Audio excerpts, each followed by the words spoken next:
akala mo mananalo ka? Pag lumabas pa ang isang audio video mo, I'm not gonna say anything about the audio video mo. Okay? Dito malalaman ng taong bayan kung gaano ka baboy ang babae. Ito ang wow trending. Mga puting ahas ni Madam Maharlika Boljakera. Inisa-isa na daw na i-shutdown, shutdown dito, shutdown doon hanggang sa tuluyan ng maglaho at wala nang makakapigil pa sa mga demonyong gumagalaw at sumisip-sip sa pera ng taong bayan. Pero Maharlika, may isa pang hawak na video ni First Lady Liza Marcos na hindi pa daw niya ilalabas sa ngayon. Pero take note, hindi ito ang pulburon video na nagtrending noong unang mga buwan, pero may clue na binigay si Madam Maharlika Boljakera na dito daw ay sinabi niya na lasing daw si First Lady Liza Marcos dito sa video na hawak at hindi pa niya ito ilalabas sa ngayon dahil ito daw ay isa sa kanyang mga alas laban kay First Lady Liza Marcos, tambaluslos at pati na rin kay Kuting. Kaya komento pa ng mga netizen na sumasakit na ang ulo ng taong bayan sa namumuno sa gobyernong ito. Kahit na saang lugar ako pumunta, karamihan ay galit at nabudol na. Dapat ayusin na ang pamamalakad. Sana wag nyo nang ipaalam ang about sa video po. Ilabas na lang langga. Grabe, anong klaseng tao na nabudol tayo sa pagboto? Grabe, mahal ng sibuyas, mahal ng bigas. Kawawa tayo, lalo tayong maghihirap. Madam, ask ko lang kung anong nangyari sa sibuyas. Buti na lang hindi natuloy ang Maharlika Fund kaya PCSO ang kinakamkam. Bakit yan ang pinagsasasabi ni First Lady Liza Marcos? Bakit hindi pag-usapan kung ano ang magandang proyekto na ikagaganda ng Pilipinas? Kailan kaya sila mawawala sa Malacanang? Ang dami na naming nalalaman sa vlog mong ito, Maharlika. Ang nakakatakot dahil sa daming nasaktan ng todo ay di natin alam kung gaano kabigat, kahirap ang parusa ng Diyos para magbago ang isang tao tungo sa kabutihan. Madam Maharlika, concerned lang ako kasi sinisiraan ka ni Bagong Lipunan ngayon. Dati, laging binabati mo siya sa vlog mo. Bakit ganun lang galit na siya sa'yo? Gusto ko lang sagot mo sa ginagawa niya. Di tama. Ang mga makakaliwang grupo sa Congress, unahin natin ang SMNI na pati Facebook page, YouTube, lahat ay gusto nilang gamitin, baliin ang batas, gamitin ang kanilang power para ipabagsak ang SMNI. Na yan na nga lamang ang sandalan ng taong bayan na kritikal sa gobyerno ni Liza Ahas Mugs. Okay? Yung sila Brosas dyan. At syempre, dahil kaalyado na yan ni Liza Ahas Araneta Mugs. Araw-araw po, yung bunganga ko ay hindi natin aalisin ang pangalan ni Liza Ahas Araneta Mugs. You know why? Ulit-ulitin ko, siya po ang ulo ng lahat ng national problem sa ika nga ni Atty. Glenn Chong. Siya ang ulo ng kabalbalan ng ito. At bawat galaw dyan sa Congress ay namomonitor niya at may baspas po niyan ng hinayupak na babaeng yan. So ngayon, mga kababayan, tignan natin dito. Umubo pa ng hitad.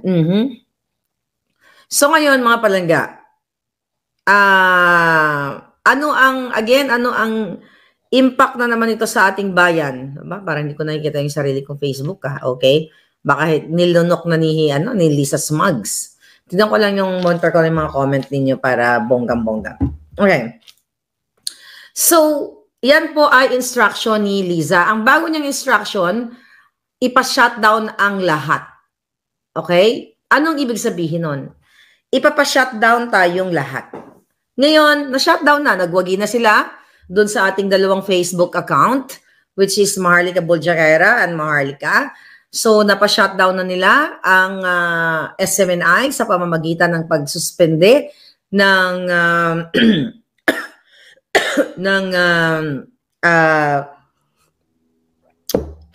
MTRCB. Okay. So, ang daming pina-shutdown. Mayroong mga pinagurgur, 'di ba? Na hindi lang natin alam yung iba behind the scene at nauna actually diyan si Percy Lapid. I don't know ano naman ang kaso sa kanya. Dahil ulitin natin, tayo ay critical sa buwaka ng inang gobyernong itong Liza Ahas Araneta Smugs.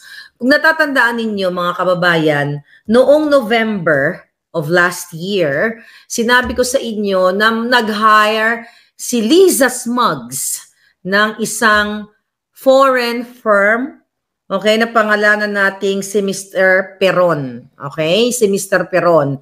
Si Mr. Peron ay isang foreign firm na binayaran ng pera ng bayan ng gobyerno dahil sa utos ni Liza Smugs. Ano ang utos ni, bakit nag-hire si Liza Smugs? By the way, sa hindi nakakaalam, during the campaign pa lang, ay nag-hire na si Liza Smugs na mga taong magmamanman sa mga taong straight. Okay? When I say straight, during the campaign period, kapag ikaw ay opposing sa kanyang mga planong smuggling, sindikato, and everything, papakuha niya yung telephone number mo at ipapa-wiretap niya.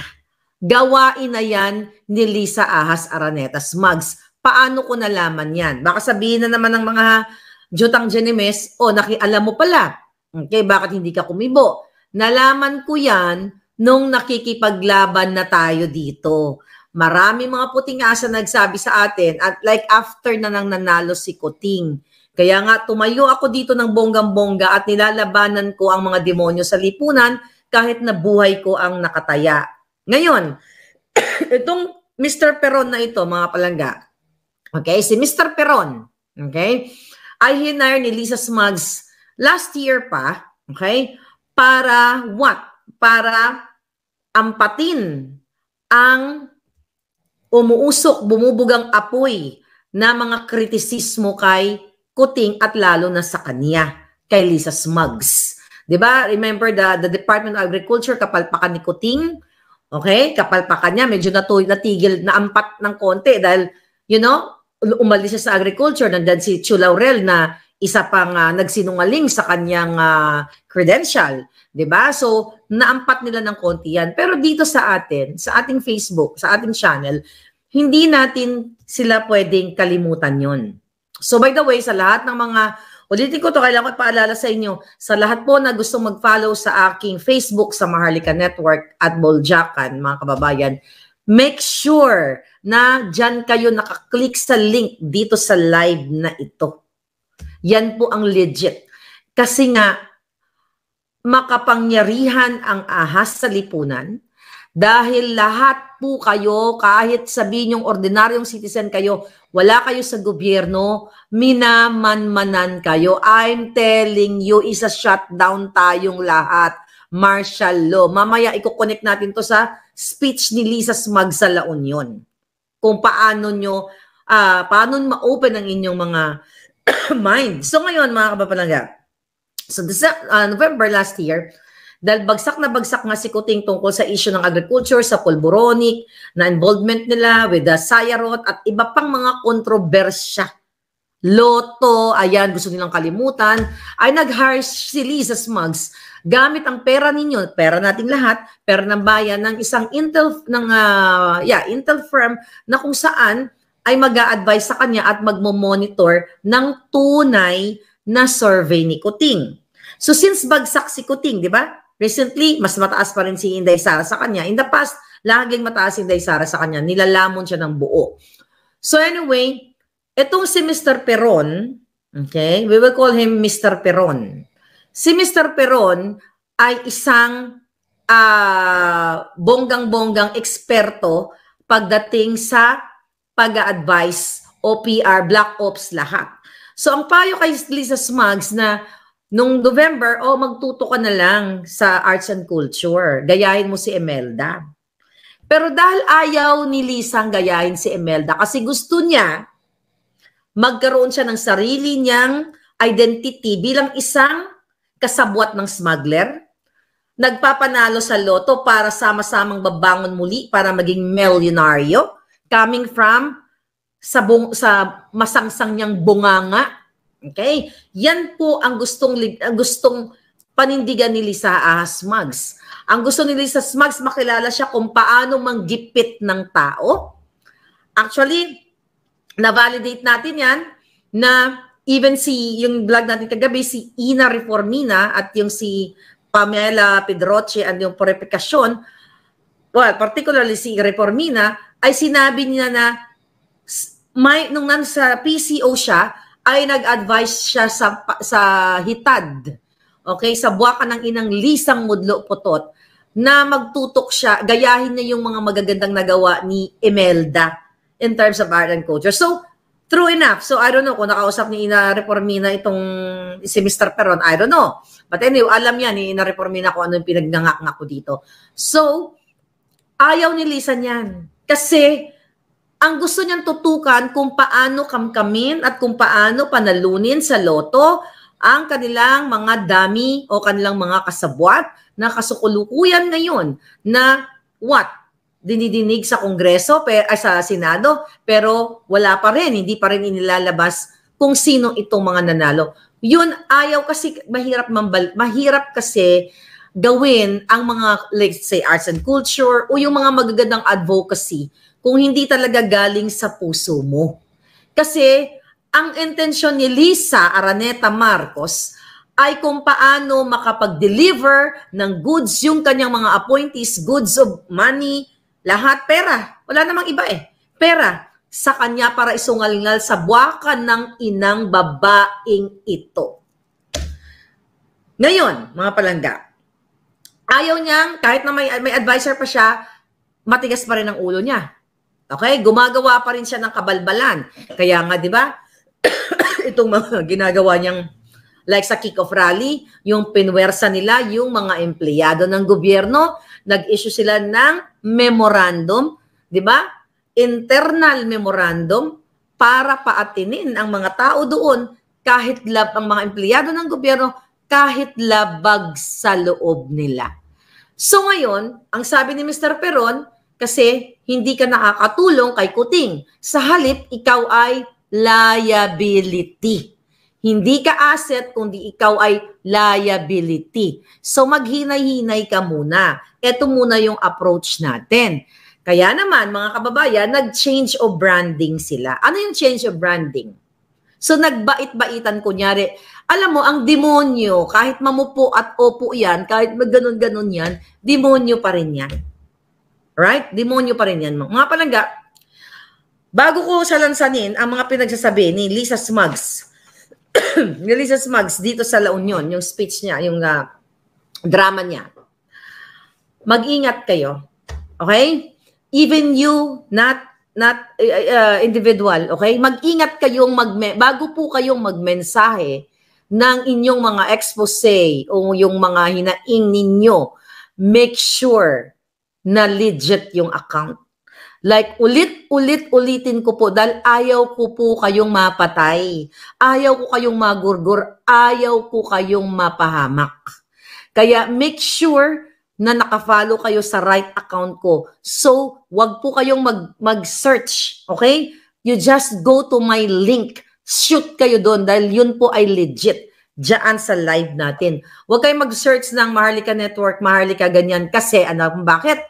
Ginagaya ni Lisa Ahas Smugs. Yan po ang utos, okay, sa kanya ng kanyang mga evil advisors na i-duplicate o gumawa ng fake account, katulad ng account ko, ng Facebook ko, para kung sino man ang mag-message na magkamali mapunta dun sa Facebook na kanilang hawak,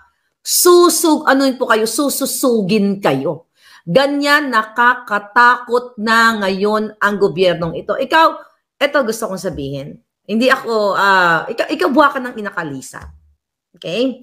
Akala mo mananalo ka. Pag lumabas pa ang isang audio video mo, I'm not gonna say anything about the audio video mo. Okay? Dito malalaman ng taong bayan kung gaano kababoy ang babaeng ito. Hindi pa po pwedeng ilabas ito video ni Lisa to, hindi to polboro ni Kuting. Okay? Ikaw tandaan mo, kakalad ka rin kita. Sabi nga ni Glenn Chong, kakalad ka rin ka namin sa buong mundo, sa buong bayan kung gaano kakahayop. Alam ko, lasing-lasing ka nun. Nung binlay mo yung video na yon, lasing-lasing ka. Hindi kita tinatakot. Dahil ang mga katulad mo, ay walang takot at walang pagmamahal sa kapwa. Walang pagmamahal sa Pilipino. Ang mga taong isinanla na o ibinenta na ang kanyang kaluluwa kay Satanas o kay kasino mang Jejemon, wala na pong takot yan at walang kahihiyan. Pero darating ang tamang panahon. Sasabihin nyo, labas na yan, Maharlika. May tamang panahon sa lahat at kailangan natin protektahan ang mga taong may hawak ng alas. Baka ipagurgur niya. Imagine nyo kung ilalabas ko ngayon ang video, abot kamay ni Lisa ang taong ito. Pwede niyang patayin right there and then. Believe me, ganito kademonyo ang babaeng ito. Ngayon, mga palangga, kailangan ko kayong warningan na not only sa akin, sa ibang mga vloggers sa tingin nyo na you know, na gusto nyo magsumbong whatever, wag po kayo basta-basta mag-email. I'm telling you. This is coming from inside. Na pa-inform sa inyo, mag-ingat kayo ma'am dahil sila ang gumagawa ng fake page para yung mga message po ng mga taong nagsusumbong sa inyo ay makorner nila, sususugo nila. Remember, we have the SIM card law na naipasa na yan. Yan ang unang inatupag nila ni Lisa. Maipasa yan para masusug kayong lahat. Tayong lahat.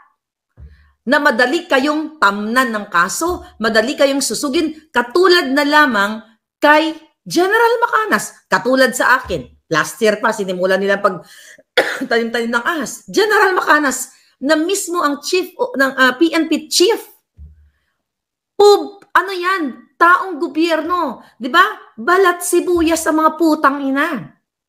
Imagine mo kasuhan ang isang General Macanas na wala namang, you know, na yun ay wala namang binanggit ang kanyang pangalan sa loob ng vlog at walang sinabi. Pero yun know, mananalo si General. Mananalo tayo, General. God is with us. Hindi ako nagaganyan-ganyan kasi hindi ako katulad kay Lisa na paupo-upo pa Diyos-Diyos, but nasa tama, you know, aayon ang lahat sa tama. Tandaan yan. So, nag-aalala po ako sa inyo kasi ayokong maligaw ang mensahe ninyo. So, make sure sa link kayo nakafollow. Kung sino man mga vloggers na gusto nyo na sa tingin nyo, may tiwala kayo, you have to be very careful. Gugurgurin po kayo. Kung kaya ni Lisa mag-spend ng millions of billions of money, billions dito sa mga proxy case, yung kay General Macanas na case na ginawa ni Acoda, that's what you call proxy case. Yung ginawa sa akin, you know, yung sandamakmak kung sino-sinong mga in the past, di ba? Proxy case yun. Anong ibig sabihin yan? Dahil hindi ni Lisa tayo makasuhan, dahil kakaladgarin natin siya sa buong mundo, gumagamit siya ng tao para gipitin ang mga vloggers like General Macanas, like me, and like you. Okay? So, mag-ingat kayo mga kababayan. So, ito si Mr. Peron ay inuutusan siyang, ay sinasabi mag-change branding ka muna, magbait-baitan ka. Okay? Doon sa issue pa ng Duterte, maya tayo. Okay, so, napanood ko at